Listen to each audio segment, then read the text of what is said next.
Démontrons que le circuit suivant est un filtre dérivateur, de type dérivateur. Qu'est-ce que ça veut dire? Tout simplement que la tension de sortie est égale à K fois la dérivée de la tension d'entrée par rapport au temps.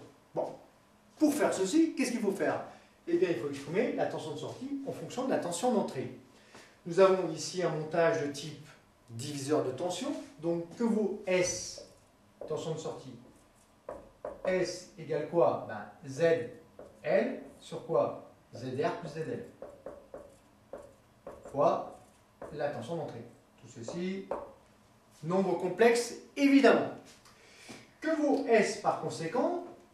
Eh bien, S égale ZL, c'est JL oméga, impédance de la bobine, voire chapitre précédent. Impédance, l'impédance c'est quoi? C'est une résistance dont la valeur en ohm varie en fonction de quoi? De la pulsation, donc de la fréquence. Donc JL oméga divisé par quoi? Par R plus JL oméga. En basse fréquence, qu'est-ce que ça veut dire? Ça veut dire que oméga tend vers 0.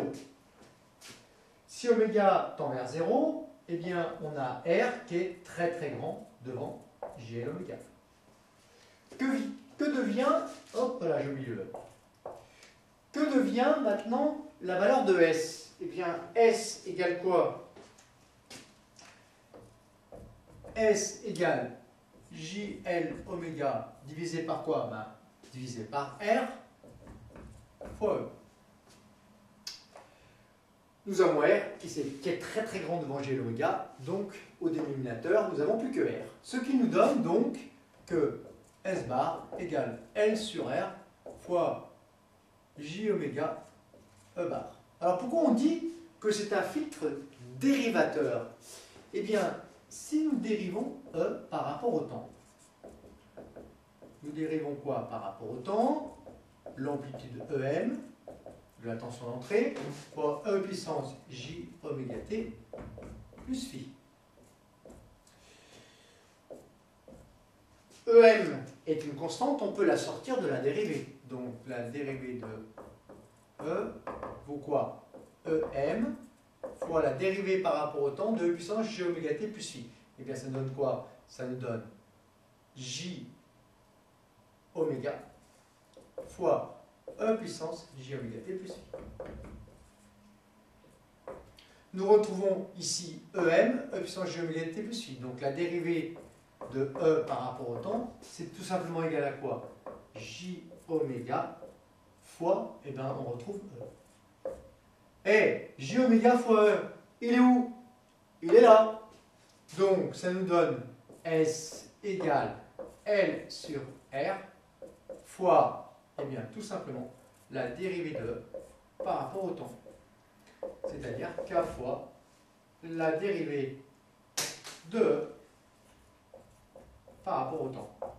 Ce montage est bien un montage dérivateur, quand oméga tend vers 0, donc en basse fréquence évidemment. Ce montage est un montage dérivateur. Pourquoi? Parce que la tension de sortie est égale à K fois la dérivée de E par rapport au temps. Un exemple de montage dérivateur. Voici un générateur de tension triangulaire, une résistance de 1000 ohms et une bobine de 1 Henry. En basse fréquence, ce montage est dérivateur. Basse fréquence qui correspond à oméga très très inférieur à R sur L, c'est-à-dire F très très inférieur à 150 Hz environ. Ici, nous avons pris 50 Hz.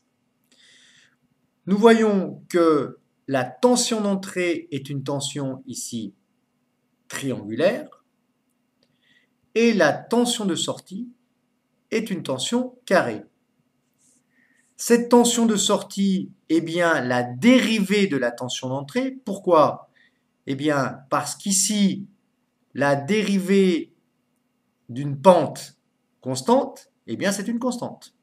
Nous voyons donc que dans cette première partie de courbe, eh bien, la tension de sortie correspond à la pente de la tension d'entrée, donc à la dérivée de la tension d'entrée.